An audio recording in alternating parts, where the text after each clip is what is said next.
శాశ్వతమైనది నీవు నా ఎడ చూపిన కృపా, అనుక్షణం నన్ను కన్ను పాపవలే కాచిన కృపా, శాశ్వతమైనది నీవు నా ఎడ చూపిన కృపా.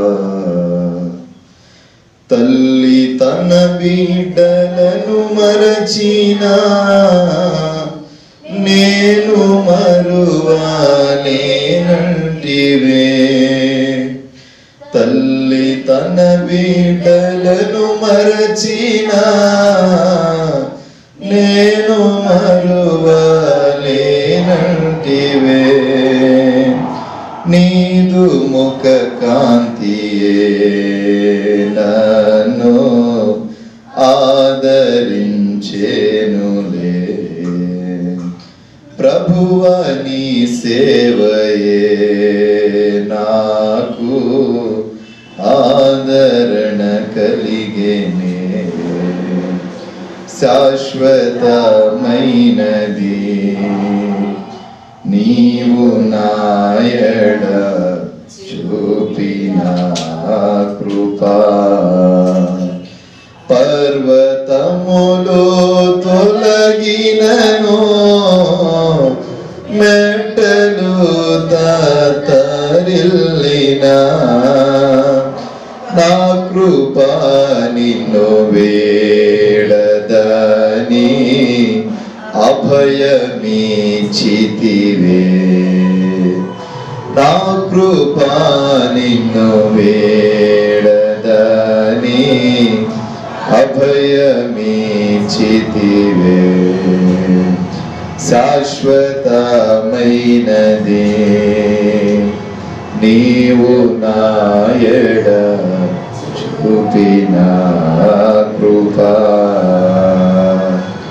హల్లెలూయా, హల్లెలూయా. దేవుని పరిశుద్ధ నామానికి మహిమ కలుగునుగాక. కూడి వచ్చిన మీ అందరికీ ప్రభు నామంలో హృదయపూర్వకమైన వందనాలు తెలియజేస్తున్నాను. దేవుని వాక్యాన్ని మనం ధ్యానించాలి. తిమోతులకు రాసిన 2వ పత్రిక 4వ అధ్యాయం 7వ వాక్యం చదువుకుందాం. తిమోతులకు రాసిన మొదటి పత్రిక 4వ అధ్యాయం 7వ వాక్యం.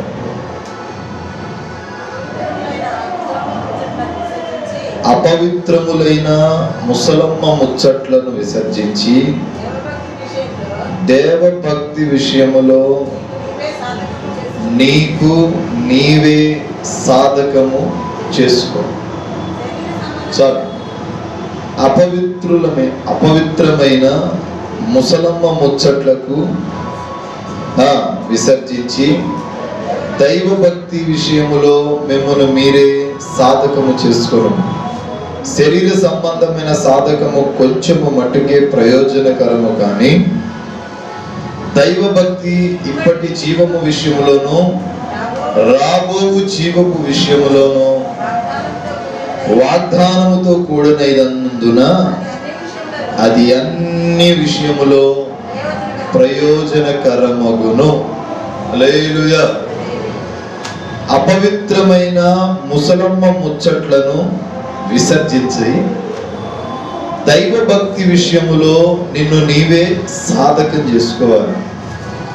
ఎవరో వచ్చి ఏదో చెప్పి ఎవరో వచ్చి సాధకము చేస్తే అది మనము పాటించడం గొప్ప కాదు.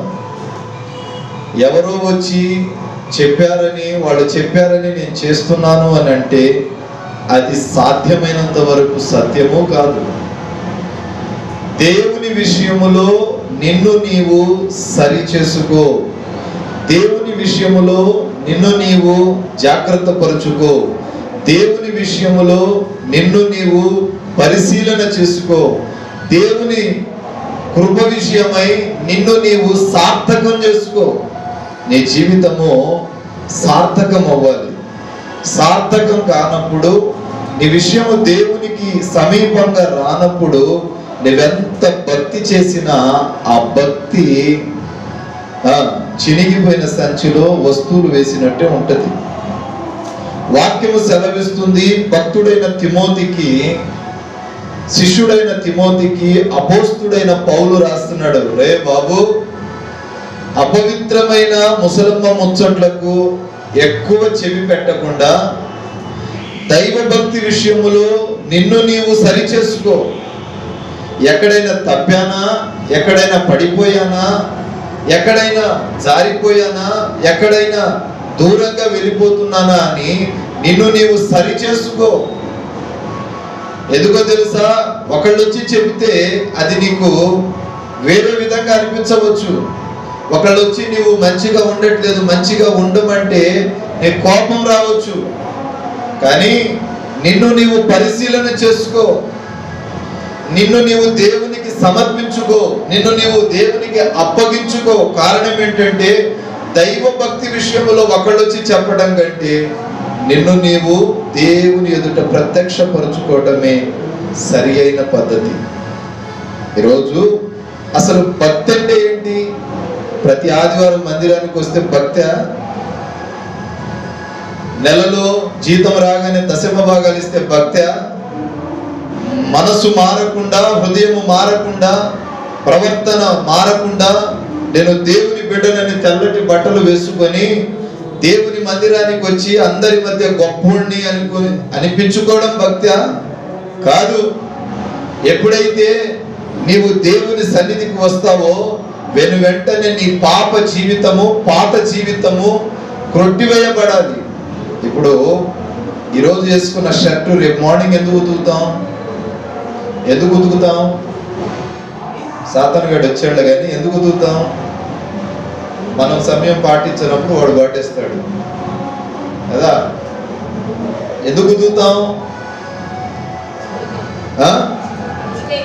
మురికి అయిపోయింది కాబట్టి మరలా దాన్ని శుభ్రపరచుకోవడానికి కొత్తగా కనబడాలని ఉతుకుతాం.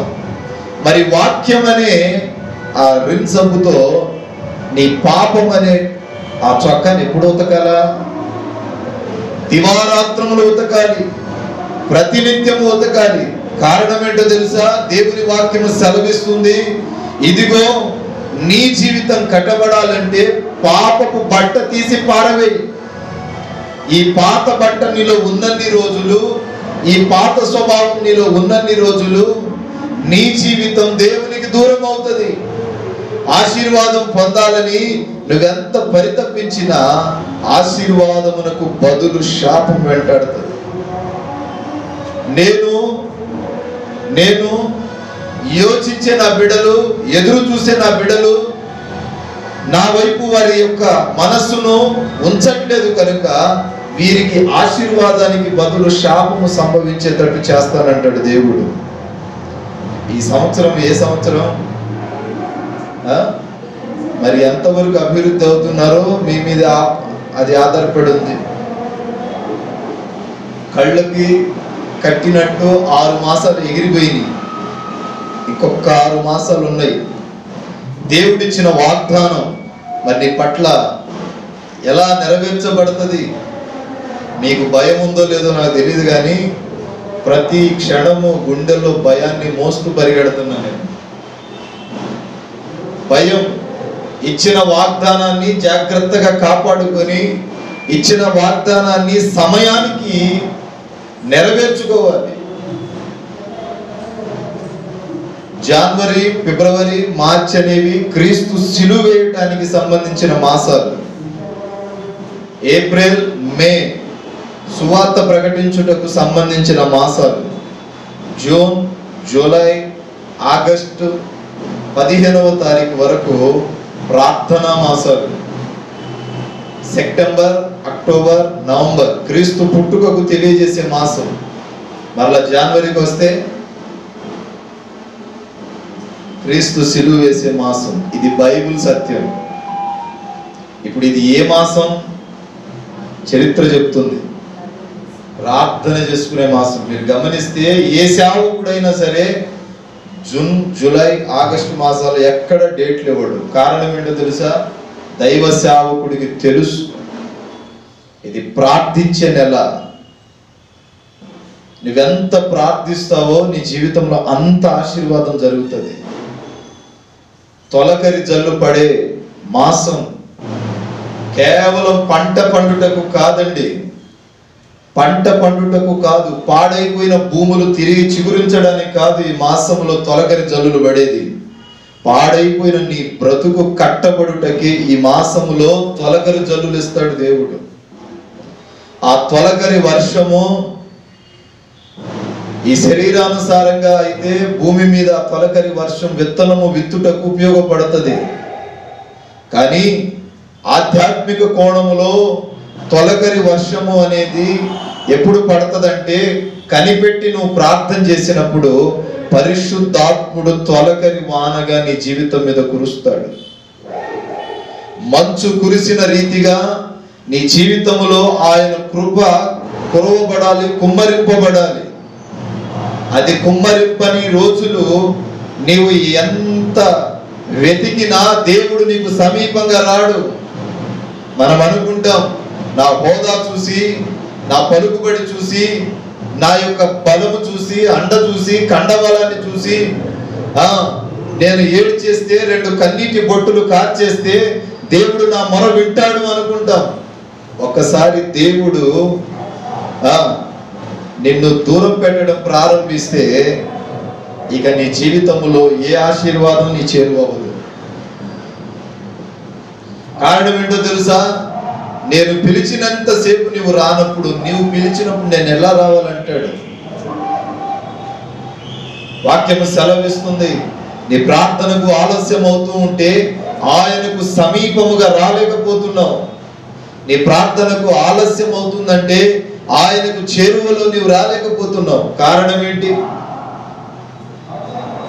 మీరు కోపపడినట్టు ఒక మాట చెప్పనా? బుధవారం ప్రార్థన ఉందా? ఉందా? బుధవారాలు ప్రార్థన ఉందా? ఉందా? ఎప్పటి నుంచి? శనివారం సాయంత్రం ప్రార్థన ఉందా?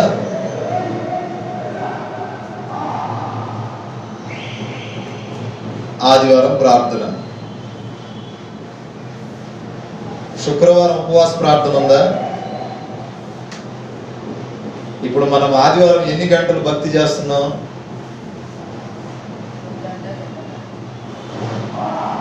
త్రిత్వము అంటే ఏంటి? ఇప్పుడు 3 గంటలు భక్తి చేస్తున్నామా?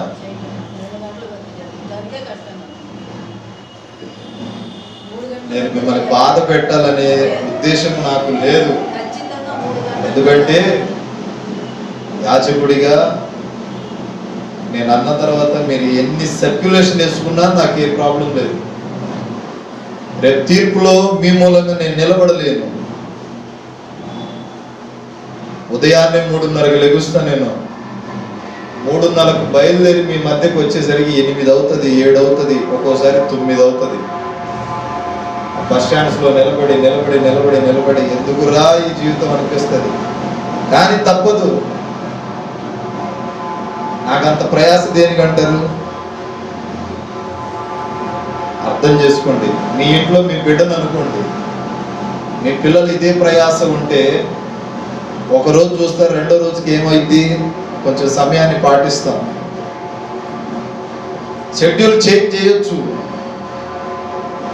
మీ మూలంగా ప్రతిసారి షెడ్యూల్ చేంజ్ చేస్తూ ఉంటే మీ మూలంగా దేవునికి నేను దుఃఖ పెడుతున్నా. సభాపూర్వకంగా చెప్తున్నా.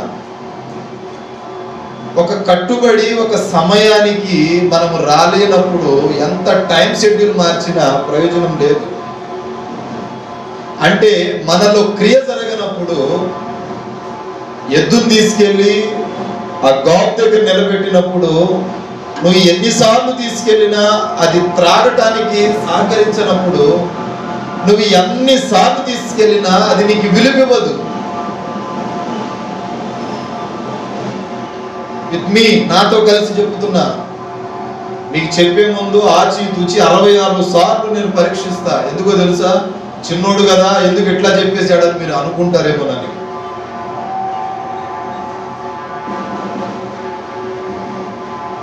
పెద్దోళ్ళుగా మిమ్మల్ని ఎక్కడ బాధ పెడుతున్నాను అనే వేదన నా మనస్సులో ఎల్లప్పుడూ ఉంటుంది. మీకు చెప్పే ముందు ఆచి తూచి అడుగులు వేస్తా. కారణం ఏంటంటే నేను దేవునికి లెక్క చెప్పాలని. అలాగని నా దర్శనాన్ని నేను వదులుకోలేను.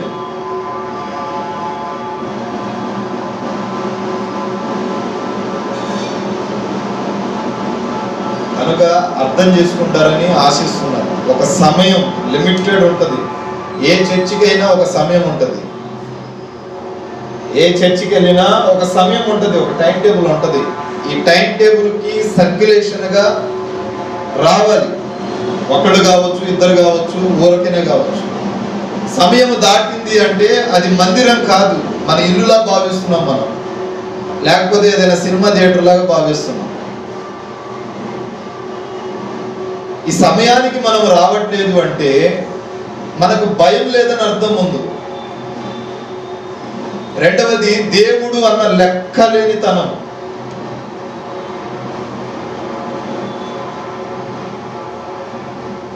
ఒక తండ్రి తన కుమారుణ్ణి ఒక స్కూల్లో జాయిన్ చేసినప్పుడు వాడు అక్కడ బాగలేదన్నాడు. అక్కడి నుంచి తీసి ఇంకో స్కూల్లో జాయిన్ చేశాడు, అక్కడ కూడా బాగలేదన్నాడు. అక్కడి నుంచి తీసి 1,50,000 కట్టి ఇంకో స్కూల్లో జాయిన్ చేశాడు, అక్కడ బాగలేదన్నాడు. ఇప్పుడు బాగలేదు ఎవడు? బాగుంది ఏంటి? స్కూలా, స్టూడెంటా? వీడి బుద్ధి బాగల. ఎన్ని స్కూళ్ళు మార్చినా ప్రయోజనం లేదు. ఒక టైం లిమిటెడ్ ఉంటుంది.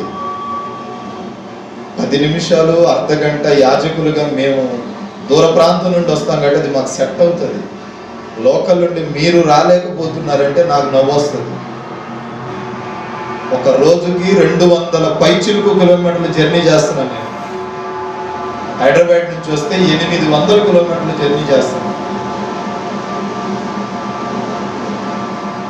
ఒక 10 కిలోమీటర్లు జర్నీ చేయడానికి మీకు సమయం అనుకూలంగా లేదు. మీ కుటుంబం ఉందా పాస్టర్ గారు అంటారేమో. ఇది ఒక్కటే కుటుంబం కాదు, మీకంటే బరువు నాకు చాలా ఉంది. అర్థం చేసుకోండి. ప్రతిసారి చెబుతూ ఉంటే అది మంచిగా ఉండదు. మీకు అనిపించవచ్చు ఏం చెప్తుంది ఉంది అని. నేను ఎంత బాధపడుతున్నానో నా సమక్షంలో హెబ్రీయులకు రాసిన పత్రికలో అంటాడు, మీ నిమిత్తము నా సేవకుడు దుఃఖపడిన ఎడల అది మీకు శాపం, ఆశీర్వాదం కాదు. ఏమండి, 1 సంవత్సరానికి కాకపోయినా ఇంకొక సంవత్సరానికైనా మనము మారాలి. ఎంత భక్తి చేసినా మార్పు రావట్లేదు అంటే మనం సరిగా లేమని అర్థం. సిస్టమ్ సరిగ్గా లేదని కాదు, మనం సరిగా లేము. సిస్టమ్ క్లారిటీగా ఉంటుంది. మీరు అర్ధగంటకు వచ్చినా గంటకు వచ్చినా నేను 20 నిమిషాలు అర్ధగంట చెప్పి వాక్యాన్ని ముగిస్తున్నాను, మీకు ఇబ్బందిగా ఉండకూడదని. ఇక్కడ తప్ప ఇంకెక్కడ ఈ సిస్టమ్ ఉండదు. మీరు గుంటూరునే చూసారేమో, నేను 5-6 రాష్ట్రాలు తిరిగిన వాడిని. ఒక సమయం టైం పీరియడ్ ఉంటుంది. ఆ టైం పీరియడ్ దాచి మనం వెళ్ళిన యాజకుడు స్టేజ్ దగ్గర వెళ్ళిపోతాడు. కనుక దుఃఖముతో ఈ మాటలు చెప్తున్నా. ఒక టైం పెట్టుకోండి. మీ టైంను సర్క్యులేషన్ చేయడానికి సేవకుడుగా నేను ఎన్ని టైంలు మార్చాలంటారు? మీరు అయిపోయి ఇంటికి పోతారు. మరి నేను ఒక టైం మీకు పెట్టేసిన తర్వాత ఆ టైం తర్వాత నాకు వేరే పని ఉండదంటారా? నేను చెప్పాడులే మాకు బాధ కలిగింది అంటే నేనేం చేయలేను. ఇది నీతి. మనం సమయానికి దేవుని సన్నిధికి రానప్పుడు దేవుడు సమయానికి మన జీవితంలో మేలు ఎట్లా చేస్తాడు?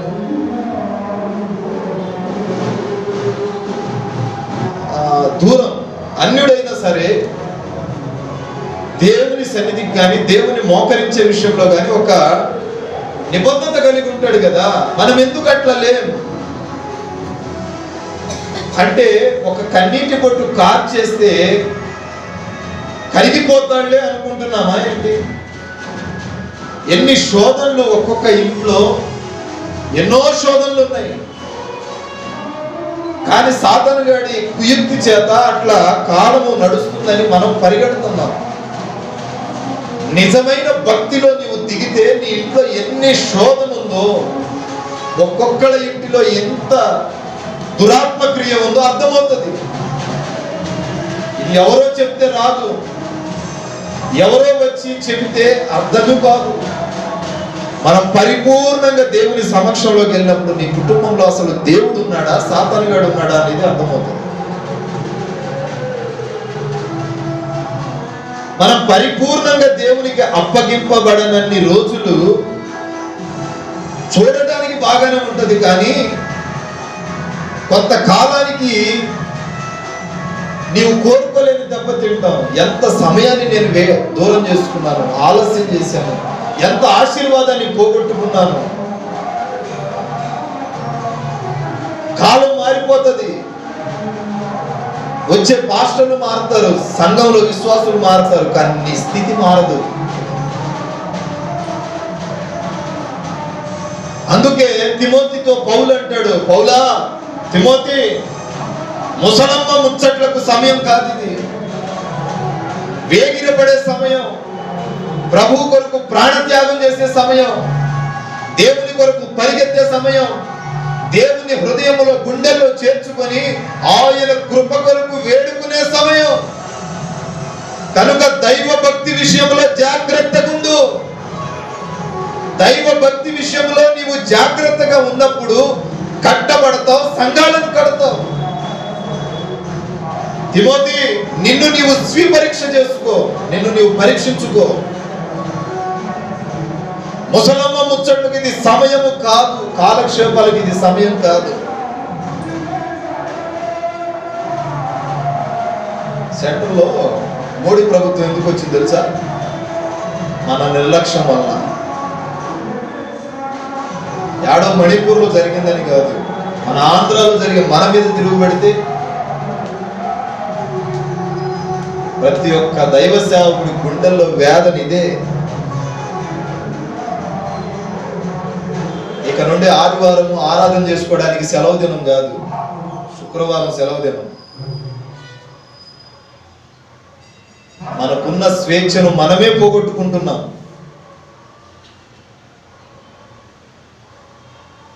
ప్రార్థన చేయాలి, దేశం కోసం, కుటుంబాల కోసం, సంఘం కోసం ప్రార్థించే యోధులుగా నిలబడాలి.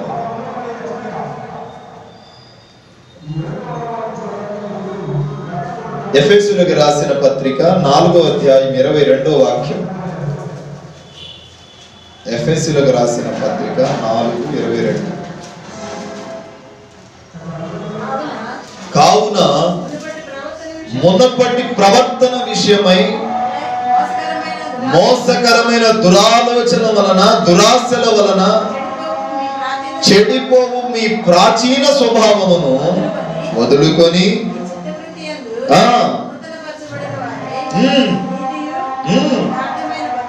ఇప్పుడు ఏ భక్తి ఉండాలి?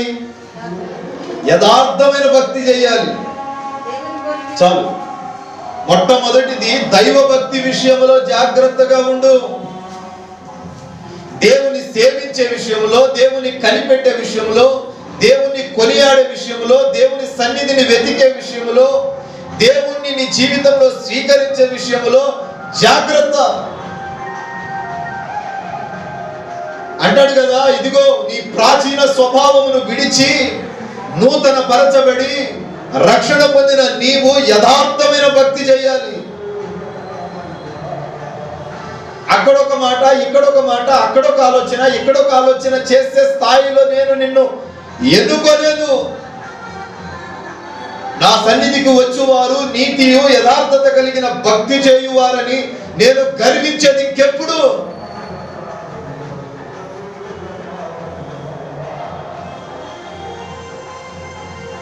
వాక్యము సూటిగా చెప్తున్న మాట, నీతియు యథార్థత కలిగిన భక్తి చేయువారమై మనం ఏమవ్వాలి? దేవుని పోలికగా సృష్టించబడిన నవీన స్వభావమును ధరించుకో. యథార్థమైన భక్తి. నాకు కొన్నిసార్లు అనిపిస్తుంది, తన బిడ్డలుగా మనల్ని చేర్చుకొని రక్తం గార్చింది ఆయన చేసిన పెద్ద తప్పు అనిపిస్తుంది నాకు. ఎందుకు ఈ మానవ జీవితం కోసం అంతగా ప్రాణం పెట్టినంతగా ఎందుకు దేవుడు అంతగా బలవటం అవసరమా? ఆయనకైనా వచ్చిందా?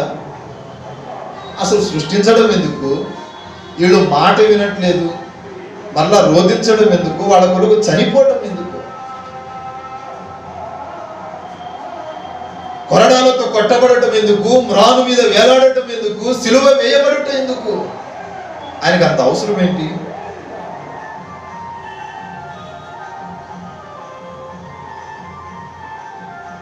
ఆయన ప్రేమను జాతగాని తరంగా చేసి ప్రజలు ఆడుకోవటం ఏంటి?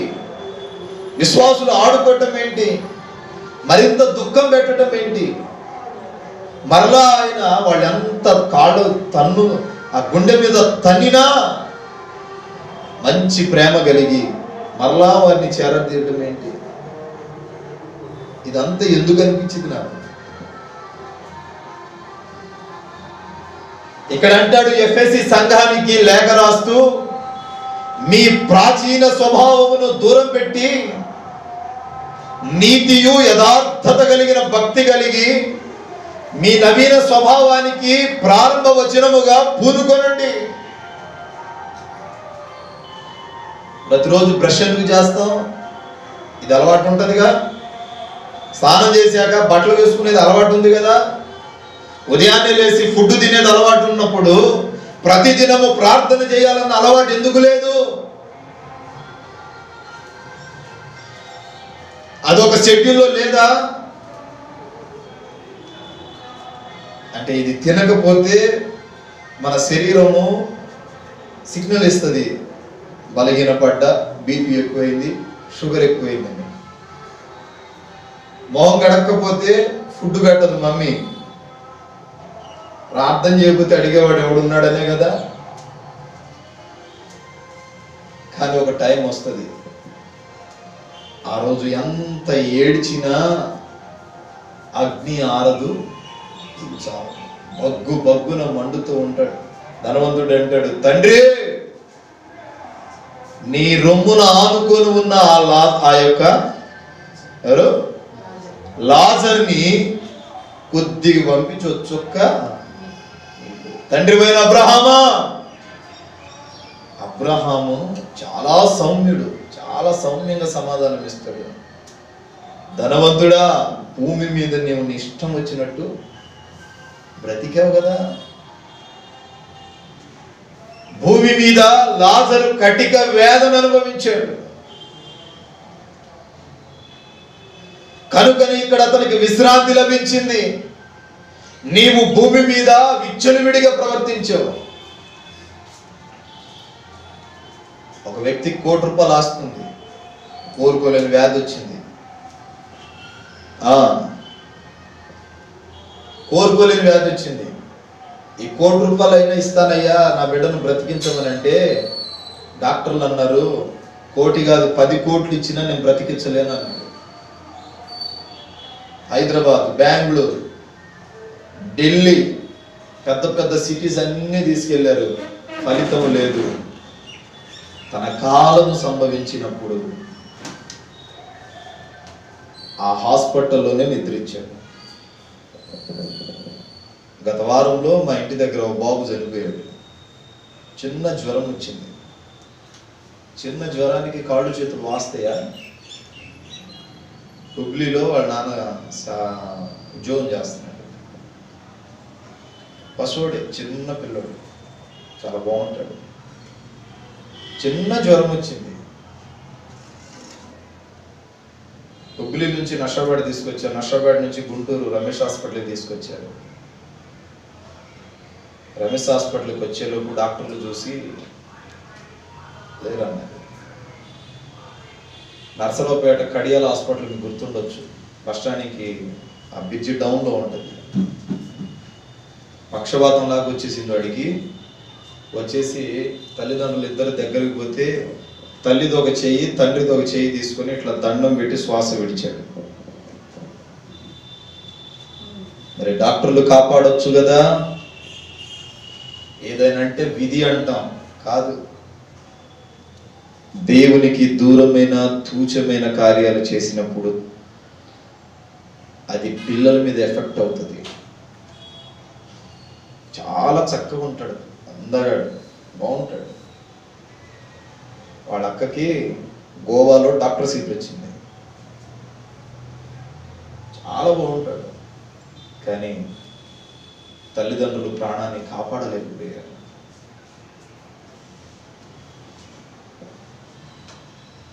నీవు ఇంటి నుంచి బయటికి వెళ్ళి క్షేమంగా ఇంటికి వస్తున్నావంటే దేవుని కృప కాదా? 3 పూటల సుఖంగా ఓ ముద్ద భోజనం, కష్టం మీ నాన్న కష్టపడుతున్నాడో నువ్వు కష్టపడుతున్నావో మీ భార్య కష్టపడింది తీసి పక్కన పెట్టండి. 3 పూటల కడుపు నిండా తింటున్నావు. ఇది దేవుని కృప కాదా?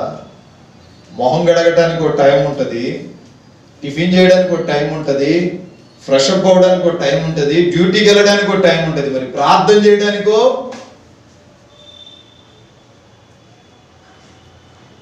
దానికి టైం లేదు. ముమ్మాటికి నీవు ఎన్ని గంటలు ప్రార్థన చేస్తే ప్రార్థన వలన నీకు మేలే జరుగుతుంది కానీ కీడు జరగదు. నువ్వెంత ప్రార్థన చేస్తే అంత మేలు పొందుతావు. దెలీలా తొడ మీద పడుకున్నాడు. ఎవడు?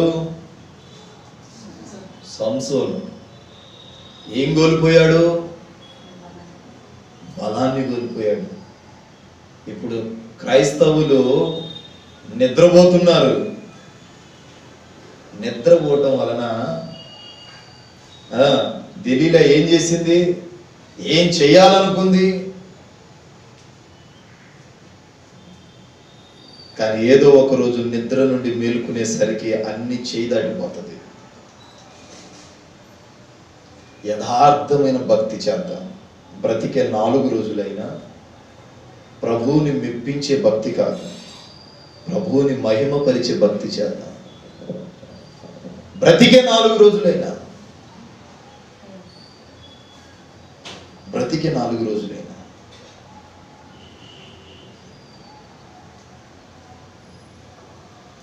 ఇద్దరు యవనస్తులు ప్రేమించుకున్నారు. వాళ్ళిద్దరూ బాగానే సంపాదిస్తారు, ఉద్యోగం చేస్తారు.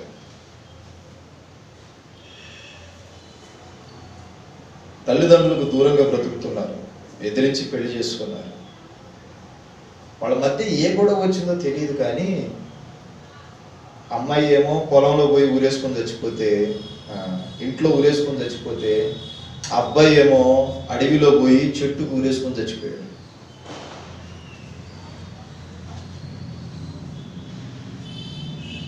వాళ్ళ అదృష్టం ఏంటంటే వాళ్ళకి పిల్లలు లేదు.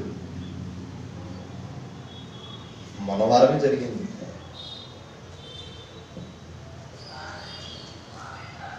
ఎందుకు చెప్తున్నానంటే రాకడకు సూచనలు ఆసన్నమైనవి.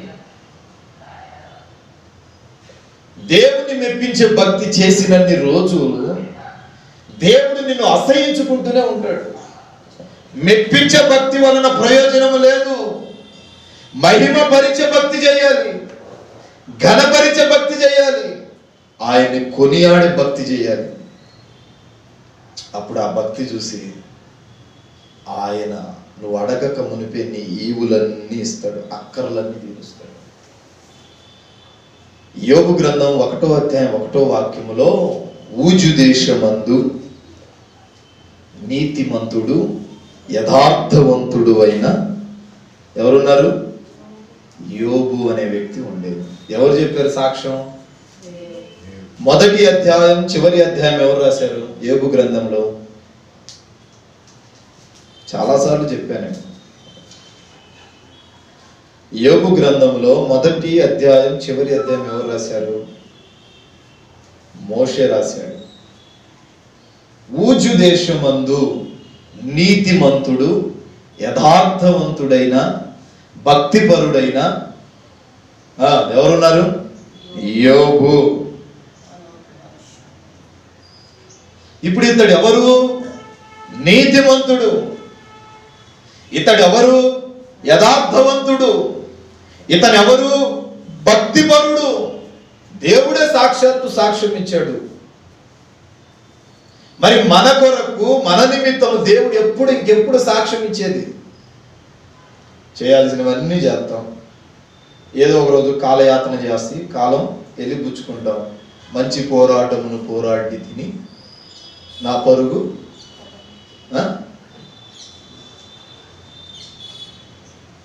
పోయిన వారం రికార్డింగ్లో ఇది పెట్టాను నేను, ఈ బిట్టు పెట్టా. మంచి పోరాటమును నాకు నేర్పుచుంటివి. తర్వాత నీతి కిరీటమును నా కొరకు దాచితివి. సన్నద్ధుడై నేను సత్కార్యమునకు పూర్ణముగా దైవావేశముతో నీ పిలుపునందుకొని నీ సాక్షిగా ఇలలో బ్రతికించి నిలుపుమయా. నిన్ను చేరేదాకా నా పరుగు ఆగదయా. నిన్ను కలిసేదాకా విశ్వాసములో కాయుమయా. ఈ బిట్టు పెట్టా. సినిమా సింగర్ రమ్య ఏం పేరు, బెహరానా, ఆమె చేత పాడేస్తున్న పాట. విజయశీలుడానా యేసునాథుడా మరువలేనయా నీ సిలువ త్యాగము. కన్నీళ్ళు వస్తాయి ఖచ్చితంగా. ఏ పోరాటం పోరాడా? మంచి పోరాటమును పోరాడి తిని. మరి మంచి పోరాటం పోరాడితే నీతి కిరీటం ఉండాలి కదా. యథార్థమైన భక్తి చేద్దాం. యాకోబు పత్రిక 1వ అధ్యాయం 26వ వాక్యం. అక్కడ నిష్కలంకమైన భక్తి, కళంకము లేని భక్తి. ఏంటి? కళంకము లేని భక్తి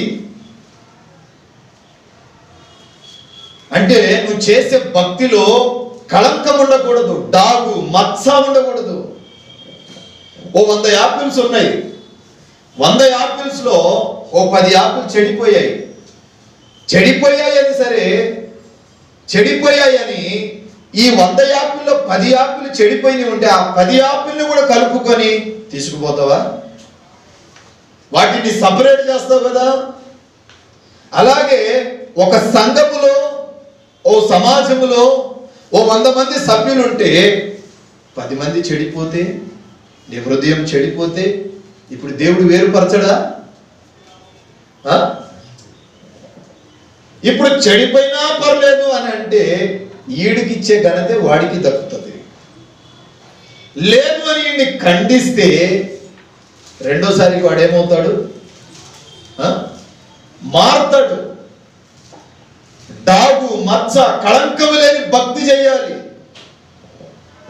తప్పంటూ ఎవరు చేయరని నేను చెప్పను. తప్పు అందరూ చేస్తారు. సాయంత్రానికి ఆ తప్పును ఒప్పుకునే గుణం కావాలి. ఎంతసేపటికి మైండ్లో నేను ఈరోజు ఏ తప్పు చేయకూడదు అనే ఆలోచన ఉన్నప్పుడు ఏదో ఒక రోజు నీ కళ ఫలిస్తుంది. ఆ ఆలోచన చేస్తున్నా సరే, మాట్లాడని చోట అబద్ధం మాట్లాడినా జరగరాని తప్పని దేవుడు క్షమిస్తాడు. కావాలని వాక్యము తెలిసి దేవుడు ఏం చేస్తాడో తెలిసి కూడా తప్పు చేశామంటే దానికి శిక్ష భయంకరంగా ఉంటుంది. సమూయేలుకి వాళ్ళమ్మ దేవుని గురించి నూరిపోసేటప్పుడు చాలా విషయాలు చెప్పింది. ఇతరుల కొరకు ప్రార్థన చేయడం మానకు, మర్చిపోతే ఆయన కోరిన ఆ వాగ్దానాన్ని నువ్వు మీరిన వాడవుతావు, పాపం చేసిన వాడిని అవుతావు. అంటే నీ తోటి వారిని అందరినీ ప్రేమించు. గమనించండి, ఏలి కుమారులు ఎంత తప్పు చేస్తున్నా దేవుడు ఆగే ఉన్నాడు. అవి చూస్తున్న శామ్యూయల్ కూడా మౌనంగానే ఉన్నాడు.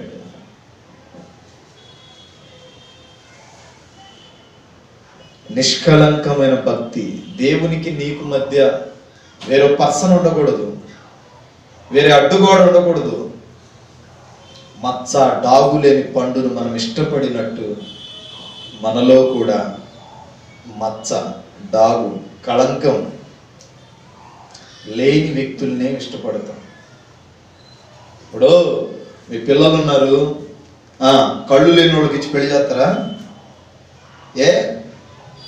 చేయొచ్చు కదా, చేయొచ్చు కదా. మరి ఎందుకు? తాగుబోతుకి ఇచ్చి పెళ్లి చేస్తామా? మరి ఎందుకు? లోకంలో ఉన్న మనమే ఇంత మంచి క్లారిటీతో ఉన్నప్పుడు మరి దేవుడు మన మీద క్లారిటీ కలిగి ఉండడా?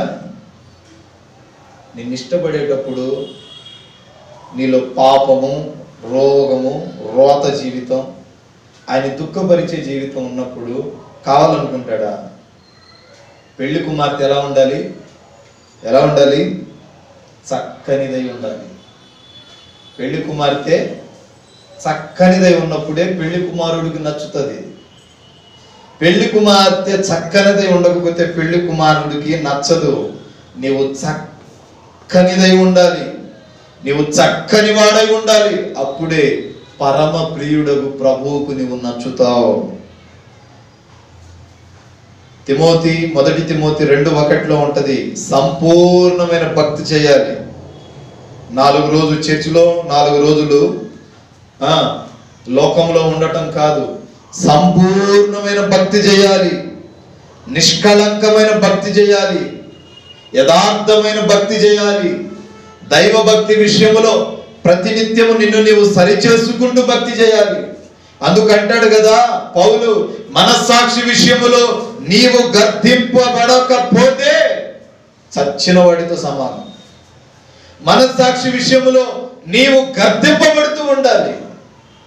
నీవు గర్దింపునకు రాకపోతే నీవు బ్రతికిన చచ్చిన వాడితో సమానం. నీ మనస్సాక్షి నిన్ను గర్దించాలి. నా మాటలు ముగించడానికి వస్తున్నాను. నీ మనస్సాక్షి నిన్ను గర్దింపునకు రావాలి. నేను చేసేది తప్పు కదా, మీ మనస్సాక్షి మిమ్మల్ని గర్దిస్తుందని నాకు బాగా తెలుసు. మీరు ప్రార్థన చేయలేదుగా, అయినా మీరు దాన్ని దాటుకొని పోతారు.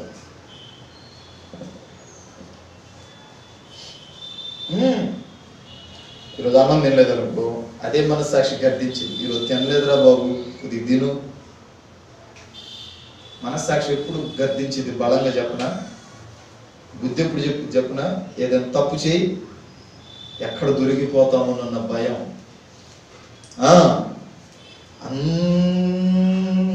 అందరి 10 మందిని నిలబెట్టి 10 మందిలో తప్పు చేసిన వాడిని కనుక్కోవాలంటే ఆ తప్పు చేసిన వాడి నువ్వే అయి ఉంటే నీ కాళ్ళు చేతులు 1600 స్పీడ్ మీద తిరుగుతాయి. ఎక్కడ దొరుకుతానేమో, ఎక్కడ పరుగు పోయిద్దేమోనని. పాపం మొదట చీకటిగానే ఉంటది, పాపం మొదట తీయగానే ఉంటది.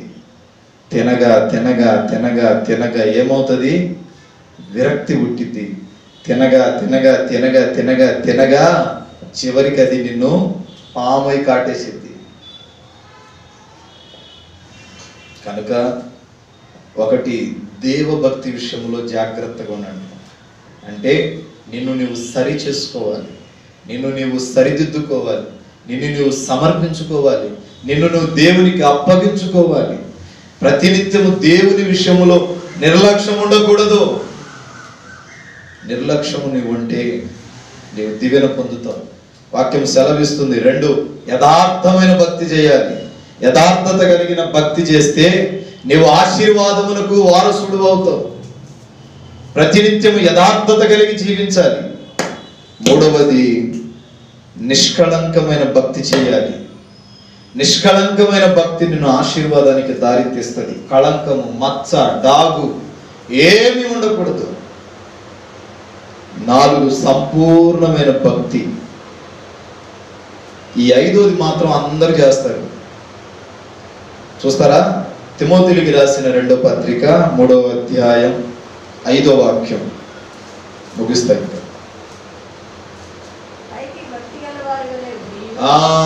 ఇదందరూ చేస్తాం, చాలు. అదే పైకి ఎలా ఉంటాం, మరి లోపల. ఇప్పుడు మన ఇంట్లో ఒకళ్ళకి దయ్యం పట్టింది, మనమందరం ప్రార్థనకు పోయేవాడు. ఇప్పుడు మనమందరం ప్రార్థన చేస్తే ఇది ఉంటుందా ఎడ?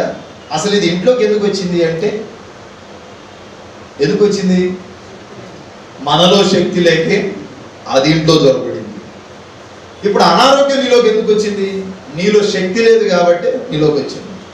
మరి నీలో బలం ఉంటే అది నీ దారికి రాదు. నీలో శక్తి లేదు కాబట్టి సాతానుడు నిన్ను వంచిస్తాడు. నీలో శక్తి లేదు కాబట్టి, నీలో భక్తి లేదు కాబట్టి సాతానుగాడి యొక్క ఉచ్చులో పడిపోతాం. పైకి భక్తిగా ఉంటాం కానీ లోపల మాత్రం భక్తి ఉండదు. పైకి భక్తిగా ఉంటాం, లోపల మాత్రం పాపపు క్రియలు. ఒక్కొక్కడిని కొంచెం ఇంత దూరం వదిలిపెట్టేసి అక్కడ దాకా, మిమ్మల్ని కాదు అక్కడ దాకా వదిలిపెట్టి వచ్చేస్తే వాడి నిజ స్వరూపం ఏంటో బయటపడుతుంది.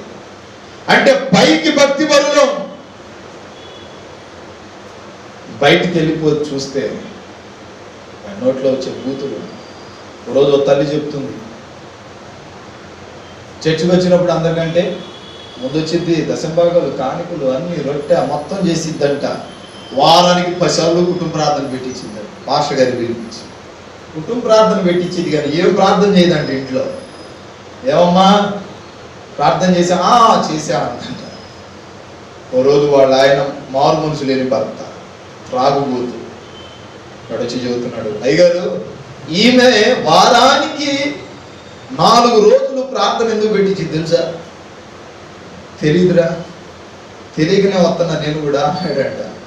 ఎందుకో తెలుసా? ఏం ప్రార్థన చేయదు కాబట్టి నీ చేత ప్రార్థన చేయడానికి పెట్టింది. నువ్వు ఒక 5 నిమిషాలు ప్రార్థన చేస్తావు చూడు, ఆ 5 నిమిషాల ప్రార్థనకి నీకు 100 రూపాయలు ఇచ్చింది. నీకు ఖాళీ లేకుండా చేస్తుంది. ఎందుకో తెలుసా? ఈమె కొరకు నువ్వు ప్రార్థన చేస్తావేమోనని, ఈమె ఎక్కడ ప్రార్థన చేస్తే ముత్యాలు రాలుతాయేమోనని నీ చేత ప్రార్థన చేపిస్తే నువ్వు వెళ్ళిపోయి నాకు బుద్ధులు తిట్టిద్ది అయ్యగారు, మామూలుగా తిట్టదు అన్నదంట. సాక్ష్యం ఇచ్చింది ఎవరు? కట్టుకున్న భర్త. మరుసటి వారం వచ్చిందంట, అయ్యగారు ఏడున్నావు అని. ఏమమ్మా అన్నాడంట. రేపు మా ఇంట్లో పెద్ద కుటుంబ ప్రార్థన పెట్టాలి అన్నాడంట. అవునా అన్నాడంట. సరే పా వస్తాలే అన్నాడంట. గంట అయింది, మరుసటి రోజు ప్రారంభమైంది. చెప్పిన గడియ స్టార్ట్ అయింది. గంట అయింది, 2 గంటలైంది, 3 గంటలైంది, 4 గంటలు, 5 గంటలు, రేత్రి 10 అయింది. పిలిచిన పాదిరేమో రాకపోయే.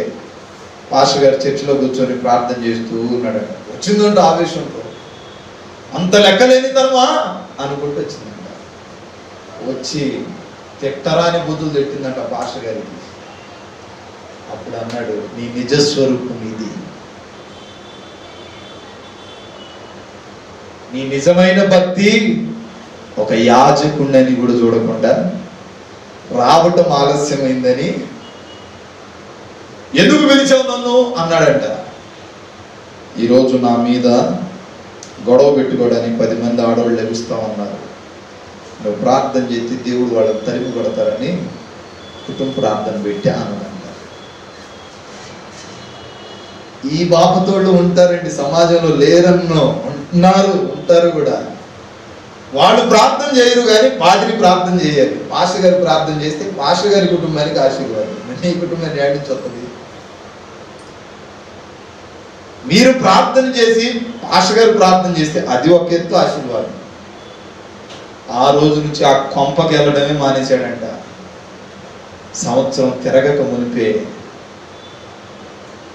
ఏమీ లేని స్థాయిలో, ఇల్లు అమ్ముకునే స్థాయిలో బజార్ను పడ్డదండి. ఒకరోజు అదే పాస్టర్ గారికి బస్టాండ్లో కనిపించింది. ఇది చెప్పకూడదు, మీరేమైనా మార్పు చెందుతారేమోనని చెబుతాం. మీరేమనుకుంటారు? మీకు చెబుతున్నాం అనుకుంటారు. ఎవరైనా వాళ్ళ బిడ్డల్ని తక్కువ చేసి మాట్లాడతారా? మిమ్మల్ని తక్కువ చేసి మాట్లాడితే మీరు నా బిడ్డలు, నాకేమొస్తుంది? ఏమి రాదు. తిరిగి తిరిగి తిరిగి తిరిగి పాస్టర్ గారికి బస్టాండ్లో కనిపించింది. ఆయనేమో విజయనగరం మీటింగ్ వెళ్తూ బస్టాండ్లో బస్సు ఎక్కుదామని పోతే ఆడుంది. చింపురు జుట్టు వేసుకొని చినిగిపోయిన చీర కట్టుకొని ఆడుంది. అమ్మా ఏమైందిరా? ఏంది ఇక్కడ? ఈయన పలకరీలా, ఏమి వచ్చి పలికి? వందనాలు పాస్టర్ గారు అంది. వందనాలమ్మా. ఏమమ్మా ఏంటి ఇట్లాగైందంటే, ఏం లేదు అయ్య గారు ఇట్లా ఉన్నాను. అని అంటే అప్పటికప్పుడు బట్టలు తెప్పించి వెళ్ళే ప్రోగ్రాం మానేసి తన ఇంటికి పోయి బాగోగులన్నీ చూసి అంతా చూసి మాట్లాడి ఒక అద్దెకి ఇల్లు తీసుకొని వాళ్ళని అక్కడ వచ్చి అప్పుడు అన్నాడు, నీవు ఈ స్థితికి మారటానికి కారణం ఏంటో తెలుసా? దేవుణ్ణి దుఃఖపెట్టావు. దేవుణ్ణి ప్రార్థన పెట్టి సేవకుని సంతోష పెడదాం, దేవుణ్ణి సంతోష పెడుతున్నానన్న ఆ అహంకారంలో దేవుని దుఃఖపెట్టావు. దైవ సేవకుని సమయంతో ఆయనతో ఆడుకున్నావు. అందుమూలంగా ఈ శాపం నీకు కలిగింది. పశ్చాత్తాపపడు, నా దేవుడు నిన్ను క్షమించుటకు సిద్ధంగా ఉన్నాడు. పిల్లల, ఆమె చేసిన మొట్టమొదటి పని ఏంటి చెప్పనా? తెల్లని బట్టలు కట్టుకునే ముందు ఊరంతా ఒక డ్రమ్ము తీసుకొని ఇంటింటికి పోయి వాక్యం చెప్పడం ప్రారంభించింది. ఇంటికి వెళ్ళేటప్పుడు భర్త లేని స్త్రీని హేళన చేసేవాళ్ళు లేకపోలేదు. హేళన చేస్తున్నా, మాట్లాడుతున్నా, నాకు కాదు నా వీపుకు చెప్పుకో అని ముందడుగు వేసిందండి. ముందడుగు వేసింది. నిలబడి పరిగెత్తి 4 కుటుంబాలను తీసుకొచ్చి ప్రభు సన్నిధిలో కూర్చోబెట్టిన తర్వాత పాస్టర్ గారి దగ్గరికి వచ్చింది. అయ్యా, నేను ఎంత బాధ పెట్టానో, నీ సమయం ఎంత విలువైనదో నాకు ఇప్పుడు అర్థమైంది. సుమారు నేను ఒక 300 కిలోమీటర్లు ప్రయాణం చేసి ఉంటా. ఆమె ఒళ్ళంతా పుండ్లు ఉన్నాయి.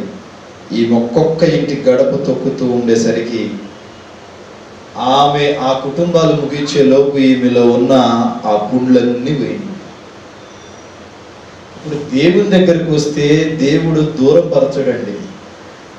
ఆ సంఘములో ఆమె మొట్టమొదటి పాత్ర పోషించింది. పాస్టర్ గారు లేకపోతే ఆరాధన చేసేది, పాస్టర్ గారు లేకపోతే కౌన్సిలింగ్ ఇచ్చేది, వాక్యం చెప్పేది కాదు, కౌన్సిలింగ్ ఇచ్చేది. ఎట్లా ఉండాలి, నేను ఈ స్థితి నుండి ఈ స్థితికి వచ్చానని చెప్పి. పాడైపోయింది. భర్త వదిలేశాడు, పిల్లలు చీకొట్టారు. కానీ చివరకు మరలా ఆమె కోల్పోయినవే 2 దేవుడు ఇచ్చాడు. హల్లెలూయా.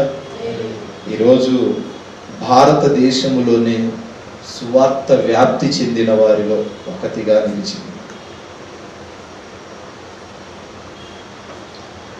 ఎన్నో సంఘాలు ఉన్నాయి వాళ్ళ కింద. దేవునితో దేవుని సమయంతో ఆడుకోమన్నాడు. నాకు ఒక ఆశ ఉంది, మీ అందరి జీవితంలో దేవుడు ఊహించని కార్యాలు చేస్తారని పట్టుదలతో నేను ప్రార్థన చేస్తున్నా, సభాపూర్వకంగా తెలియజేస్తున్నా. కానీ ఆమెకు వచ్చినట్టు మీకు కూడా ఏదో ఒక రోజు దేవుడు అవకాశం ఇస్తాడు అనే ఒక చిన్న ఆశ మారటానికి. 1 గంట 2 గంటలు భరించే నాకే ఇంత బాధ ఉంటే ఈ పరిచర్య ఏంది, ఈ సంఘం ఏంటి ఈ బాధని. వయసు మీద పడిన తర్వాత విశ్రాంతి కావాలి. మరి ఈ వయసులో ఆ తల్లికి ఎంత బాధ ఏంటి అర్థం చేసుకోండి. వయసులో మీరు ఉన్నారనుకోండి, ఆ వయసులో ఏం కావాలి? 50 సంవత్సరాలు వస్తే రెస్ట్ కావాలి. మరి ఈ వయసులో కూడా మీ నిమిత్తం ఎంత బాధ. నాకు ఎప్పుడు ఫోన్ చేసి నాకు చెప్పే మాట, అయ్యా వాళ్ళు తెలియక చేస్తున్నారేమో, వాళ్ళ తప్పేం కాదు, వాళ్ళ కోసం మనము ప్రార్థన బాగా చేయాలని చెప్పి. నేను ఎంత మాట్లాడినా, ఆమె ఎంత మాట్లాడినా నాకు చివరిగా ఆ మాటతో నా మైండ్ మరలా మారిపోతుంది. వాళ్ళు తెలియక చేస్తున్నారు, వాళ్ళు చేయట్లా, వాళ్ళు ఉన్న సాతాను అట్లా చేయిస్తున్నాడు. వాళ్ళ కొరకు మనం కాబట్టి ఇంకెవరు ప్రార్థన చేస్తాడు?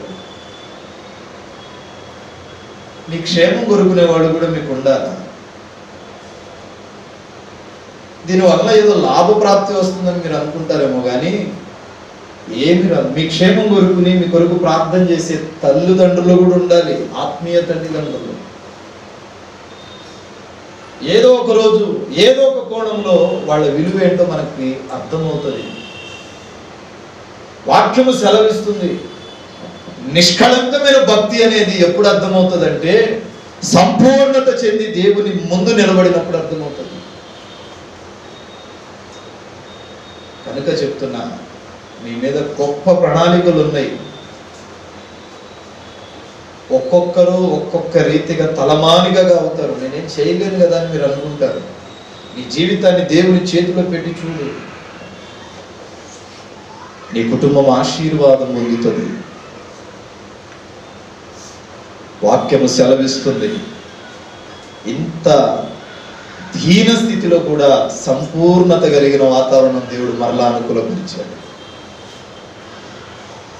ప్రారంభంలో గందరగోళం, కానీ ముగింపు మాత్రం విజయ పదంలో నడవాలి. పిల్లరా, ముసలమ్మ ముచ్చట్లకు విలువిచ్చి అవకాశం ఇచ్చి దైవ భక్తి విషయంలో తప్పుడు పనులు చేయమాకండి. దైవ భక్తి విషయంలో మిమ్మల్ని మీరు సరిచేసుకోండి. 2, యూజు దేశమందు యథార్థవంతుడు నీతిమంతుడైన యోబు అను ఒక మనుషుడు ఉన్నాడు. యథార్థమైన భక్తి కావాలి, నిష్కళంకమైన భక్తి, కళంకము లేని భక్తి, కళంకం లేని భక్తి ఉండాలి. 4, సంపూర్ణత చెందే భక్తి ఉండాలి. పూర్తిగా దేవుని మీద ఆధారపడాలి. పూర్తిగా దేవుని మీద డిపెండ్ అవ్వాలి. సగం లోకంలో సగం దేవుని మీద కాదు. మనం దేవుని కొరకు పరిగెత్తుకొని రావాలి, దేవుడు మన కొరకు పరిగెత్తి రాడు. 4, 5, పైకి భక్తిగా ఉండే లోపల పాపపు క్రియలు చేయకూడదు. చేస్తే ఒక దైవ సేవకురాలి సాక్ష్యాన్ని చెప్పాను కదా, ఆ విధంగా మాత్రం ఎక్కడో జరిగింది కాదు, ఇది కట్టుకథలు అంతకంటే కాదు, జరిగిన నగ్న సత్యం. కనుక చెప్తున్నా, ఒక సేవకుడుగా మీ మధ్యలో ఒకటిగా చెప్తున్నా, ప్రార్థన చేయండి. 6 మాసాలు గడిచిపోయాయి, ఇంకొక 6 మాసాలు ఉన్నాయి. ఈ 6 మాసాల్లో మీ తలరాతలు మార్చబడాలి, మీ స్థితి రెట్టింపు అవ్వాలి, మీ కుటుంబంలో పడిపోయిన పునాదులు దేవుడు చిగురించాలి. కుటుంబ సమేతంగా ఈ సంవత్సరం దేవుని మందిరానికి రావాలి. కుటుంబ సమేతంగా వచ్చే సంవత్సరం మొదటి దినమే బల్ల విరవాలి. ఆ రీతిగా మారాలంటే ప్రార్థన చేయాలి. మనం మారాలి.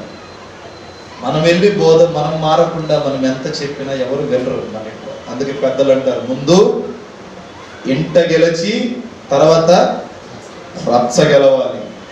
ముందు మనం ఇంట్లో గెలవాలి ప్రార్థనా పరులుగా, తర్వాత సమాజంలో గెలవాలి. కనుక అటు రీతిగా ప్రార్థన చేస్తారని ఆశిస్తూ నా మాటలు ముగిస్తున్నాను. నేను ఏదైనా తప్పుగా మాట్లాడితే మనసులో పెట్టుకోమాకండి. తండ్రిగా గర్తించడం నా బాధ్యత, సేవకులుగా మన్నిస్తారని ఆశిస్తున్నాను. ప్రార్థన. ప్రేమాస్వరూపి దయగలిగిన మా తండ్రి, పరిశుద్ధ శుభనామమును బట్టి స్తోత్రాలు. శుభవేళ గుండెల్లో సేవకులుగా మాకెంతో వేదన దాచారు. ఎవరితో చెప్పుకున్నా ఈ బాధకు చిరునామా లేదు, మీతో పంచుకున్నా. ఆయన ప్రాణము అలసి అలసి అలసి అలసి ఏదో మీ వద్ద కూర్చొని మొరపెడుతున్నా. చెప్పబడిన మాటలు మీ బిడ్డలు చెవిగల వారు విన్నారు. ఆ విధముగా పాటించుటకు సహాయం చేయండి దేవా. శరీరానుసారంగా యాజకులుగా మేమే ఇంత దుఃఖిస్తున్నాం, మీరెంత దుఃఖిస్తున్నారో వివేచించగలను. ఈ సంఘానికి ఒక రూపకల్పన చేయమని అడుగుతున్నాను. పాడైపోయిన పునాదుల సైతము ఇశ్రాయేలులకు కట్టించి ఇచ్చావు. ఈ సంఘ ప్రాకారాలు సంవత్సరం వెంబడి సంవత్సరం జరిగిపోతున్నాయి, కానీ ద్వారాలు మాత్రం ఆలస్యం అవుతుంది. ఏ మంచి మాలో చూసి పరిచర్యకు పిలిచావో తెలియదు, కానీ యథార్థమైన భక్తి చేయాలనే నిబద్ధతతో ఉన్నాం. ఉన్నదే నలుగురు అయినను నీ కృప సమయోచితమైన నీ దివ్య సన్నిధిని బట్టి సంతోషిస్తున్నాను. ప్రాకారాలను పొడిగించండి, సంఘ సరిహద్దులు విశాలపరచండి. మీ బిడ్డలు తెలియక చేశారు, మీరే మీ బిడ్డలను క్షమించారు. మేమే పాటి వారమయ్యా, జ్ఞాపకం చేసుకోమని ప్రార్థిస్తున్నాను. అయినా వాళ్ళు తెలియక చిన్నపిల్లల వల్ల ఏదైనా తప్పు చేస్తే మన్నించండి, సరిచేయండి. తిరిగి నీ సన్నిధికి రావడానికి కృప చూపండి. నూతన ఆత్మలు కావాలని గత 6 మాసాలుగా నీ సన్నిధిలో కన్నీరు విడుస్తున్నాను. ఈ సంఘ సరిహద్దులు విశాలపరచమని వేడుకుంటున్నాను. నీవు జవాబిచ్చేంత వరకు మా ఈ పరుగు ఆగదు. నీ కృప కొరకు వేడుకుంటున్నాను. ఈ సంఘాన్ని లేవనెత్తండి ప్రభువా. ఎందరో ప్రార్థనా యోధులు ఈ సంఘములో నిలబడాలి ప్రభువా. దేశము కొరకు త్యాగము చేసే రీతిగా, దేశము కొరకు కడుపు మార్చుకొని ప్రార్థించే బిడ్డలుగా సంఘ బిడ్డలను లేవనెత్తండి. మేలు చేయమని అడుగుతున్నాను. సంవత్సర ప్రారంభంలో సంస్థకు వాగ్దానం ఇచ్చావు. ఇది అభివృద్ధి సంవత్సరం అన్నావు. ఆ వాగ్దానాన్ని నెరవేర్చమని వేడుకుంటున్నాను. కృపలో జ్ఞాపకం చేసుకో, ఆశీర్వదించి బలపరచాలి. వచ్చిన పరిశుద్ధులైన బిడ్డలందరినీ మీరు దీవించాలి. తిరిగి మీ బిడ్డల వారి గృహాలకు వెళ్తున్నారు. ఈ దినం ఆలస్యమైనది, మమ్మల్ని క్షమించండి. కృపలో జ్ఞాపకం చేసుకో. ప్రప్రథమంగా అరుణోదయమున నీ సన్నిధికి చేరాలన్న ఆశ ఉంది.